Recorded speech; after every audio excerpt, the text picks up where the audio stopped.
नमस्कार, जनता टीवी देख रहे हैं आप। आपके साथ मैं हूं अंजलि भंडारी और बात करेंगे बढ़ते एक ऐसे खतरे की जिसने फिर पैर पसारने देश में शुरू कर दिया है। बात हम कर रहे हैं कोरोना फिर लौटा है। देश में कोरोना के मामले फिर से बढ़ने लगे हैं।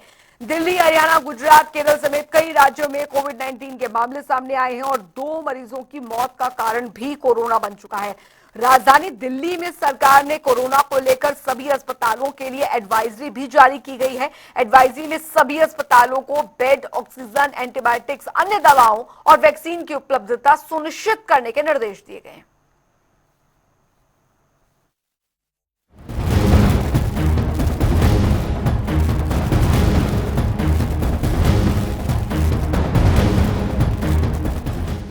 कोरोना एक बार फिर लोगों को डराने लगा है। दिल्ली, हरियाणा, गुजरात, केरल और कर्नाटक समेत देश के कई राज्यों में कोविड-19 एक बार फिर पैर पसारने लगा है। भारत में मौजूदा समय में 312 से अधिक एक्टिव कोरोना केसेस सामने आए हैं।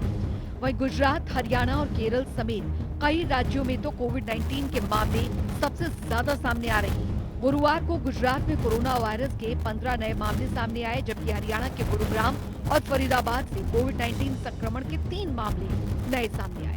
स्वास्थ्य विशेषज्ञों का कहना है कि जिन लोगों की इम्यूनिटी कमजोर है, जैसे बुजुर्ग, बच्चे या जिन्हें डायबिटीज, कैंसर जैसी बीमारियां हैं, उन्हें बूस्टर डोज लेने की सलाह दी जा रही है। वहीं हांगकांग और सिंगापुर में भी लोगों को बूस्टर डोज लेने के लिए कहा जा रहा है, खासकर अगर उनकी आखिरी डोज या संक्रमण को 6 महीने से ज्यादा हो गए हैं। भारत में भी अगर आप इन देशों की यात्रा करने वाले हैं जहां मामले बढ़ रहे हैं, तो बूस्टर डोज लेना एक अच्छा कदम हो सकता है। WHO के मुताबिक XBB.1.5 monovalent booster vaccine JN1 variant के खिलाफ 19% से लेकर 49% तक सुरक्षा दे सकती है। लेकिन अगर आपने पहले वैक्सीन ली है, स्वस्थ है, तो घबराने की जरूरत नहीं है। आइए ग्राफिक्स के जरिए नजर डालते हैं भारत में किन किन राज्यों में कितने कोरोना केसेस सामने आए हैं। ताजा आंकड़ों के मुताबिक उत्तर प्रदेश 4 कोरोना केसेस सामने आए, कर्नाटक 16, केरल 95, तमिलनाडु 66, पुडुचेरी 10, पश्चिम बंगाल 1, सिक्किम 1, दिल्ली 23, मध्य प्रदेश 2, मुंबई 145, गुजरात 50 से अधिक। JN1 वेरिएंट के लक्षण पिछले कोविड वेरिएंट जैसे हैं, जिनमें बुखार, खांसी, गले में खराश, थकान और सांस लेने में तकलीफ शामिल है। ज्यादातर मामले हल्के हैं, लेकिन बुजुर्गों और कमजोर प्रतिरक्षा वाले लोगों को ज्यादा खतरा है। नई लहर के लिए ओमिक्रॉन का JN1 वेरिएंट और इसके सब वेरिएंट LF.7 और NB.1.8 जिम्मेदार है। विश्व स्वास्थ्य संगठन यानी WHO ने JN1 को दिसंबर 2023 में वेरिएंट ऑफ इंटरेस्ट घोषित किया था। ये वेरिएंट ज्यादा संक्रामक है, लेकिन विशेषज्ञों का कहना है कि ये पहले के वेरिएंट की तुलना में ज्यादा खतरनाक नहीं है। ज्यादातर मामलों में हल्के लक्षण जैसे बुखार, खांसी, गले में खराश और शरीर में दर्द। कोरोना वायरस के बढ़ते मामले फिर से टेंशन देने लगे हैं। सिर्फ भारत ही नहीं, बल्कि दुनिया के कई देशों में कोरोना के नए मामले तेजी से सामने आने लगे हैं। इस महामारी को लेकर लोगों को आगाह किया जा रहा है। थाईलैंड में एक हफ्ते के अंदर कोरोना के 50,000 नए मामले सामने आ चुके हैं, जबकि भारत में भी लगातार नए मामले आ रहे हैं। वहीं जहां तक भारत की बात है, तो यहाँ पर कोविड-19 के JN1 वेरिएंट के मामले तेजी से बढ़ रहे हैं। महाराष्ट्र और गुजरात के अलावा केरल, दिल्ली और अन्य राज्यों में नए केसेस सामने आ रहे हैं। स्वास्थ्य विभाग ने अस्पतालों को अलर्ट रहने का निर्देश जारी कर दिए हैं। हालांकि स्वास्थ्य विशेषज्ञों का कहना है कि ये लहर पहले जितनी खतरनाक नहीं है। ज्यादातर लोग हल्के लक्षणों के साथ ठीक हो रहे हैं। भारत में भी स्थिति नियंत्रण में है, लेकिन सावधानी बरतना बेहद जरूरी है। अगर आप स्वस्थ हैं, पहले वैक्सीन ले चुके हैं, तो ज्यादा चिंता करने की जरूरत नहीं है। लेकिन कमजोर इम्यूनिटी वाले लोग बूस्टर डोज पर विचार करें और सावधानी बरतें। कोविड-19 अभी पूरी तरह खत्म नहीं हुआ है, लेकिन सही कदमों से हम इसे काबू में रख सकते हैं। सुरक्षित रहें, सतर्क रहें। न्यूज डेस्क, जनता टीवी। तो कोरोना का ये नया वेरिएंट कितना खतरनाक हो सकता है, इस पर आज हम बात करेंगे, क्योंकि कोरोना संक्रमण का वापस आना जाहिर तौर पर एक खतरे के संकेत भी है, लेकिन आपकी थोड़ी सी सतर्कता जो है वो आपको इस महामारी से बचा सकती है। और इसीलिए आज हम अपना एक खास कार्यक्रम लेकर आए हैं ताकि आप सतर्क रहें और जागरूक भी हो कि इस तरीके के संक्रमण से आपको, आपके परिवार को कैसे बचना है। और हमारे साथ इस चर्चा में खास मेहमान हमारे साथ जुड़ गए हैं, health expert doctor Sameer Bhati ji हमारे साथ जुड़ गए हैं, और साथ ही health expert doctor Anand Shukla ji हमारे साथ इस चर्चा में जुड़ गए हैं। आप दोनों का ही स्वागत है। शुक्रिया। डॉक्टर समीर भाटी जी, सबसे पहले मैं आपसे जानना चाहूंगी, क्योंकि जब भी कोई महामारी जो है या कोई बहुत बड़ी गंभीर बीमारियां जो है वो वापस लौट के आती है तो कहा जाता है कि वो काफी ज्यादा क्रिटिकल हो सकती है, काफी ज्यादा खतरनाक हो सकती है। लेकिन कोरोना के जिस तरीके से अमूमन इस मौसम में केसेस सामने आ रहे हैं, मौसम एक बहुत बड़ा फैक्टर है खैर कोरोना के लिए, कितना ये खतरनाक रूप ले सकते हैं अगर सावधानी बरती नहीं गई तो? बिल्कुल, देखिए 2022 के बाद देखिए तो 22 में लास्ट में हमारा ओमिक्रॉन नामक एक वेरिएंट आया था, और ओमिक्रॉन वेरिएंट के बारे में जितना हम जानते थे कि वो वेरिएंट काफी ज्यादा संक्रामक था पर उतना ज्यादा घातक नहीं था। तो ओमिक्रॉन में फर्दर म्यूटेशन होते जा रहे हैं, वो अपना रूप स्वरूप बदलता जा रहा है, और पिछले 2 सालों में ओमिक्रॉन के ही ये सभी तरह के वेरिएंट देखे जा रहे हैं। फिलहाल जैसा अब हम JN.1 की बात कर रहे हैं, JN.1 भारत में पहले भी आ चुका है करीबन 1 साल पहले। तो उस समय भी जब केसेस देखे गए थे तो इसके केसेस में ज्यादातर अपर रेस्पिरेटरी ट्रैक्ट इन्फेक्शन ही कॉज कर रहा था, मतलब कि आपका गला खराब होना, गले में खराश होना, सर दर्द होना, बुखार होना, इस तरह के लक्षण लंग्स तक ही नहीं पहुंच रहा था। जैसा आपने मौसम की बात कही, तो देखिए ज्यादातर कोरोना का जैसा हमने देखा था पहले भी कि उसके ऊपर कोई बहुत ज्यादा मौसम का ऐसा इफेक्ट नहीं था, क्योंकि ज्यादातर जैसी वेव्स पहले भी देखी गई थी डेल्टा वगैरह, तो अप्रैल मई के अंदर देखी गई थी। पर हाँ, पिछले 2 सालों में हम देख रहे हैं कोई वेव, जैसे लहर की बात करें, लहर तो नहीं, वो स्पाइक आ रहा है और स्पाइक जा रहा है, क्योंकि हम ये तो हमेशा से कह रहे हैं कि कोरोना हमारे बीच में से गया नहीं है, कोविड के वेरिएंट बदलते जा रहे हैं पर वो हमारे बीच में से नहीं गया है। तो इसी वजह से बार बार जो सरकार भी बात कर रही है वो सर्विलेंस बढ़ाने के लिए, ये जानने के लिए कि कोई कोविड के जो वेरिएंट है उसमें फर्दर कोई बदलाव तो नहीं आया है, तो इसलिए पब्लिक हेल्थ के पॉइंट ऑफ व्यू से वो बार बार सर्विलेंस किया जा रहा है, ये देखा जा सके कि फर्दर जो अभी फिलहाल ओमिक्रॉन के जो सब वेरिएंट चल रहे हैं उनमें कोई नई तरह का वेरिएंट तो नहीं आया है। जी, बहुत महत्वपूर्ण ये यहाँ पर बात कह रहे हैं डॉक्टर समीर। डॉक्टर आनंद शुक्ला जी, क्योंकि कोरोना का जो ये नया वेरिएंट जो म्यूटेट होकर आया है, खतरनाक यहाँ पर है, इस दिशा में हम देख सकते हैं कि भारत में भी ये मामले जो है वो लगातार बढ़ रहे हैं, लेकिन इसे बचा कैसे जा सकता है, क्योंकि अभी हाल फिलहाल कई राज्यों में तो ये काफी तेजी से बढ़ रहा है। देखिए, बचने का बस वही साधन है जो 2020 और 21 में हम लोगों ने इस्तेमाल किया, क्योंकि कोई भी नया डेवलपमेंट हुआ नहीं है इसमें। अब ये है कि जो इन्होंने इनके सिस्टर कंसर्न मैंने जो इनके वेरिएंट्स बताए हैं, JN1, Z1, N1 और LF7 और SB 1.8, तो ये उतने खतरनाक अभी नहीं दिख रहे हैं, लेकिन कब ये म्यूटेट हो जाए, कब इससे कब परेशानियां उत्पन्न हो जाए कोई जानता नहीं, लेकिन हम लोगों को अलर्ट कर देना चाहिए, और हमारे हिसाब से गवर्नमेंट ऑफ इंडिया को अनाउंस कर देना चाहिए आप लोगों की तरफ से कि अलर्ट कर दे, क्योंकि कुछ दिनों पहले ही हम लोगों ने चर्चा किया था कि शायद कोरोना फिर ये दोबारा आ सके। मैं भारती मेडिकल कॉलेज से बोल रहा हूँ, प्रोफेसर डॉक्टर आनंद शुक्ला। तो ये चर्चा चली थी किसी संदर्भ में, क्योंकि केरल और तमिलनाडु तथा महाराष्ट्र में बहुत तेजी से बढ़ने लगे, और दूसरी बात है कि ये टेम्परेचर भी और उसी तरीके से बारिश भी, ह्यूमिडिटी भी ज्यादा है, इसलिए बार बार इसमें बहुत ज्यादा बढ़ने का संभावना है। रही बात खतरनाक है कि नहीं, क्योंकि ये अभी कुछ ही जगह केसेस हुए हैं, लेकिन 3 मौतें हो चुकी हैं। ये देखा गया है, हांगकांग में भी हुई है, चाइना में भी हुई है, सिंगापुर में भी हुई है, और चूंकि चाइना, सिंगापुर और हांगकांग से बहुत ज्यादा हम लोगों का इन्वायरमेंट मिलता जुलता है, रहन सहन भी, खान पान भी मिलता है, तो इसलिए यहाँ भी संभव है 1 से 1.5 महीने में बहुत तेजी से फैल सकता है। तो हमें रेड अलर्ट तो बिल्कुल कर देना चाहिए। जी। जी चलिए, अब ये बहुत महत्वपूर्ण हो जाता है क्योंकि अभी तो स्कूलों की छुट्टियां चल रही हैं, तो ऐसे में हो सकता है कि ये संक्रमण जो है वो थोड़ा इनएक्टिव यहाँ पर रहे। डॉक्टर समीर भाटी जी, क्योंकि जब भी हम देखते हैं कि वायरल फीवर की बात आती है, यानी एक्सट्रीम मौसम चेंज होता है, और अभी तो हम देख पा रहे हैं दिल्ली का वेदर, जो खासकर राजधानी दिल्ली की ही अगर बात कर ली जाए या समूचे उत्तर भारत में भी अगर ज्यादातर राज्यों की बात कर ली जाए, तो देख पा रहे हैं कि एक्सट्रीम वेदर चेंज हो रहा है, कभी बारिश कभी धूप। तो ऐसी स्थिति में कई बार वायरल फीवर हो जाता है। अब लोग ये कंफ्यूज हो जाते हैं कि कोरोना तो नहीं है, ये वायरल फीवर है, कैसे डिफरेंशिएट करें, कई कई सिम्टम्स एक जैसे होते हैं। ऐसी स्थिति में किस तरीके से ध्यान रखना चाहिए यहाँ पर?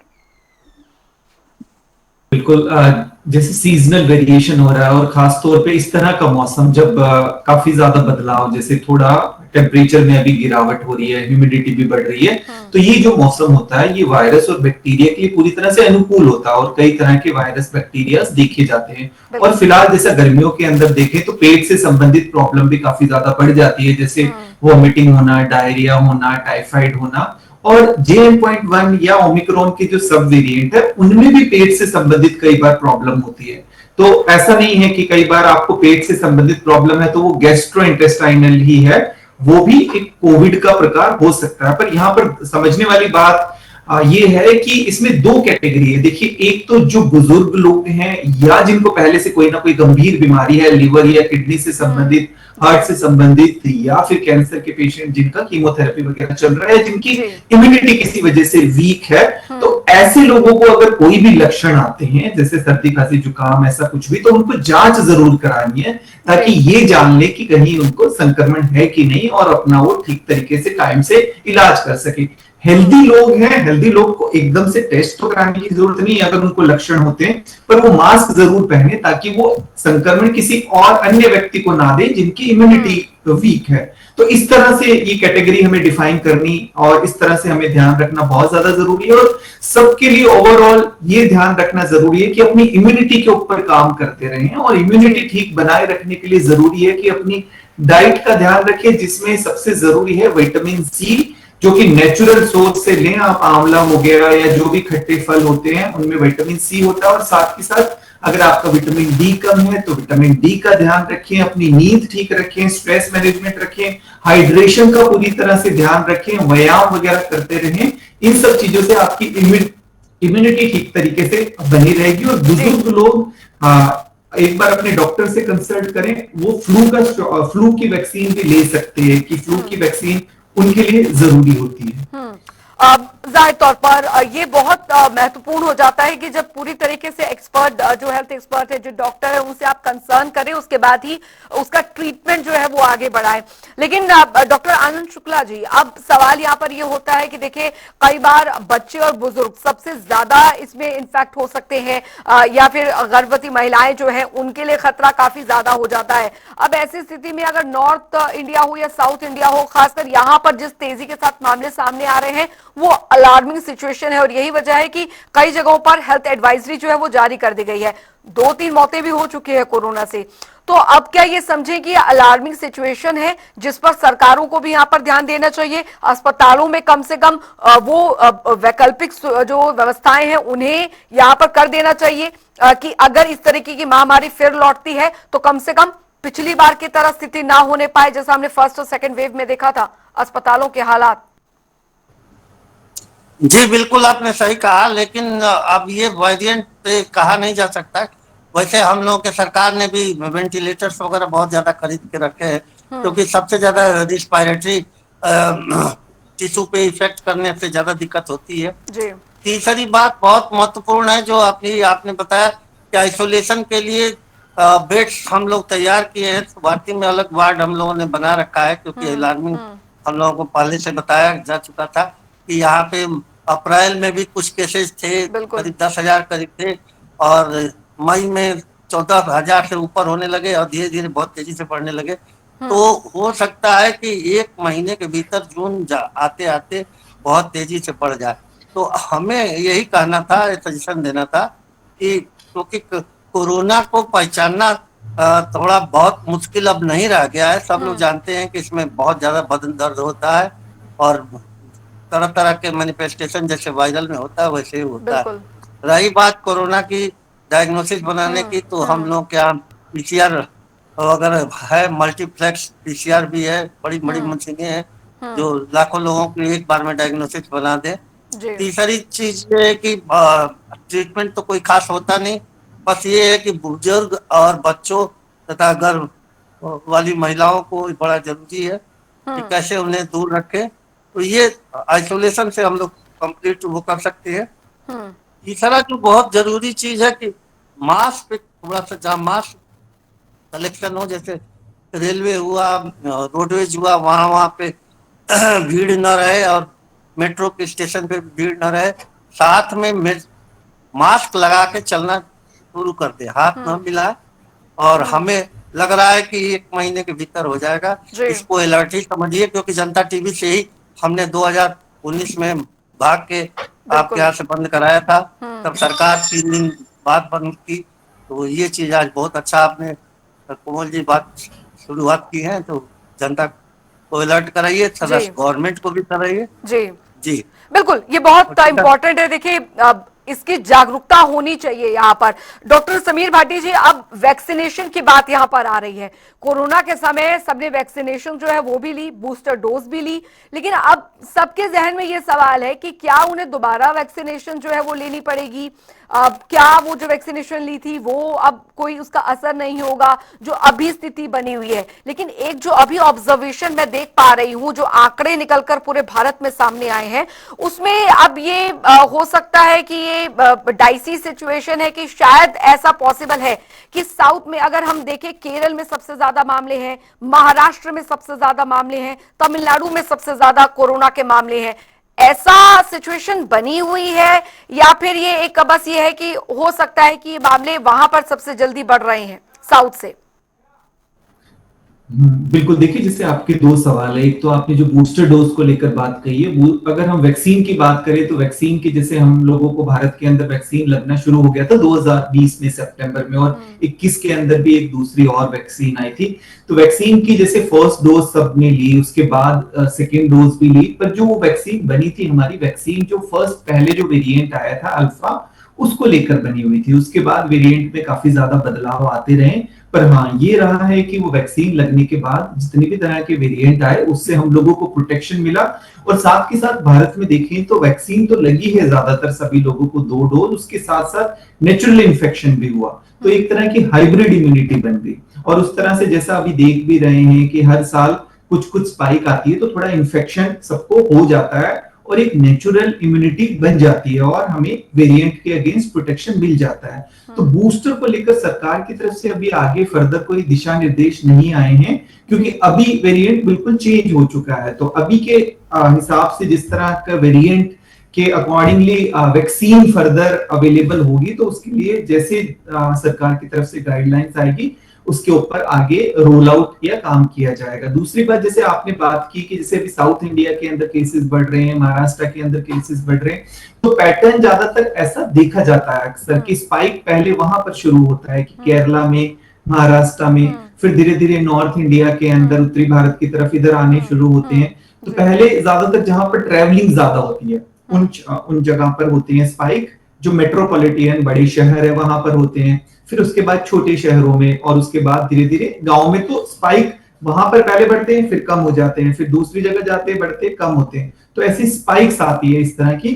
पर फर्दर क्योंकि सरकार इस वजह से एडवाइजरी जारी कर रही है ताकि जो हॉस्पिटल है वहां से सैंपल्स कलेक्ट किया जा सके और उन सैंपल का ज्यादा से ज्यादा जीनोम सीक्वेंसिंग किया जा सके, ये जानने के लिए कि फर्दर इस वायरस में कोई बदलाव तो नहीं आए। क्योंकि JN.1 में पहले भी 30 के करीब ये म्यूटेट ये 30 बार कर चुका है, इसके स्पाइक प्रोटीन में काफी बार बदलाव। तो उस पर हमें नजर सरकार के तौर पे मतलब वो नजर बना के रखनी है। और व्यक्तिगत तौर पे तो बिल्कुल अभी जैसे डॉक्टर शुक्ला ने भी बताया कि हमें वही जो पहले से बताए गए हैं प्रोटोकॉल, उन्हीं सबका ध्यान रखना जरूरी है। बिल्कुल। लेकिन अब क्योंकि महामारी है, कम्युनिकेबल डिजीज के तौर पर इसे यहाँ पर देखा जाता है, तो ऐसे में बहुत जरूरी हो जाता है कि किस तरीके से आप अपनी हेल्थ का ध्यान रख सकते हैं।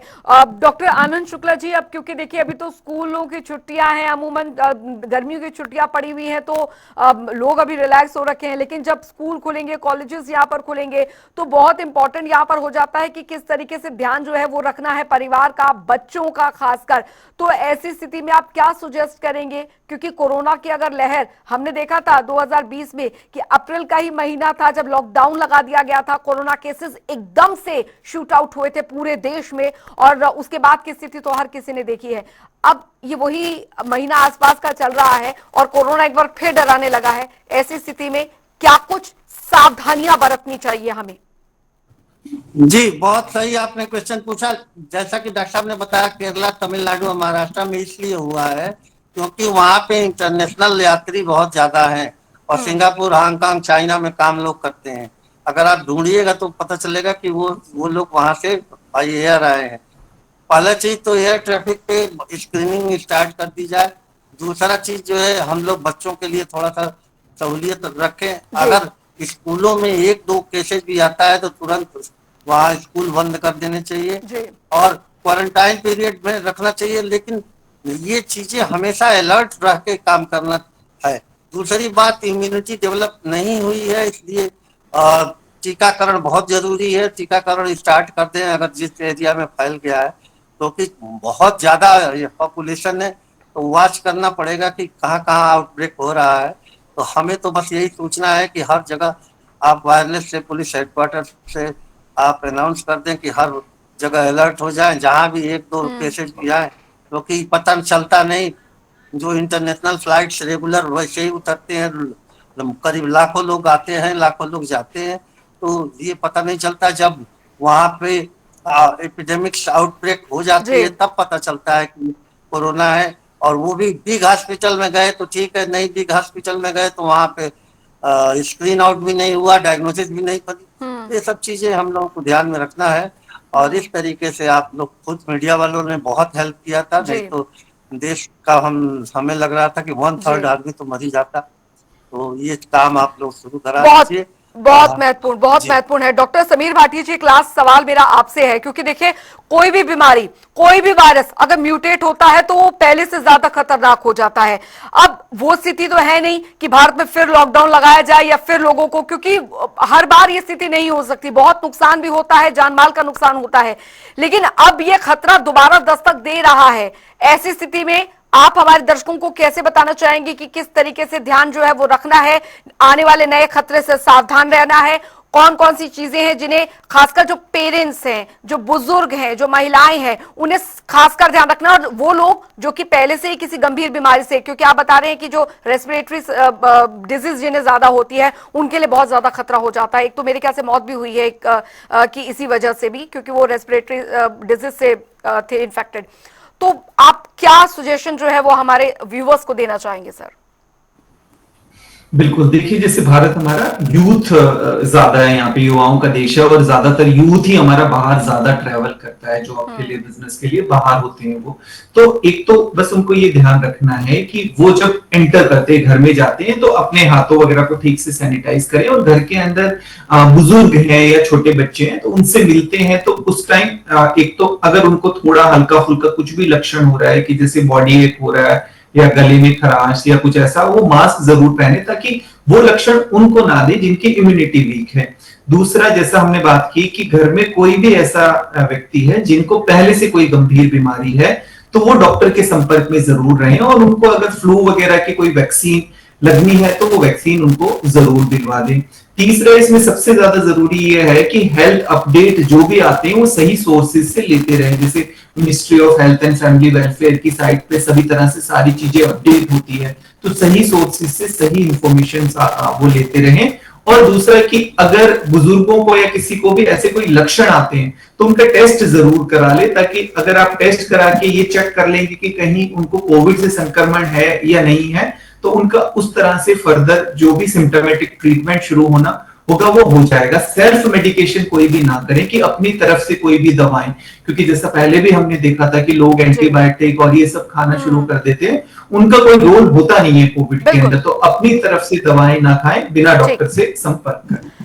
बिल्कुल, बहुत बहुत शुक्रिया डॉक्टर समीर भाटी जी, हेल्थ एक्सपर्ट हमारे साथ जुड़े थे। डॉक्टर आनंद शुक्ला जी, हेल्थ एक्सपर्ट हमारे साथ जुड़े थे, आपका भी बहुत बहुत शुक्रिया। और कोरोना के बारे में तमाम जो जानकारी आपने हमारे व्यूअर्स के साथ साझा की, उसके लिए बहुत बहुत शुक्रिया। तो दर्शकों, आपको यही ध्यान में रखना है कि कोरोना का ये संक्रमण फिर एक नए रूप में लौट कर आया है, इससे सावधान आपको रहना है, सतर्क आपको रहना है। और एक छोटी सी बात हमेशा अपने जहन में याद रखनी है कि अगर इस तरीके का संक्रमण आपको महसूस होता है, अपने आसपास किन्हीं लोगों में महसूस होता है, तो आपको करना क्या है? खुद का डॉक्टर खुद नहीं बनना, डॉक्टर जो एक्सपर्ट डॉक्टर हैं उनके पास जाकर ही आपको राय मशवरा लेना है और सही ट्रीटमेंट लेना है। वक्त एक छोटे से ब्रेक का।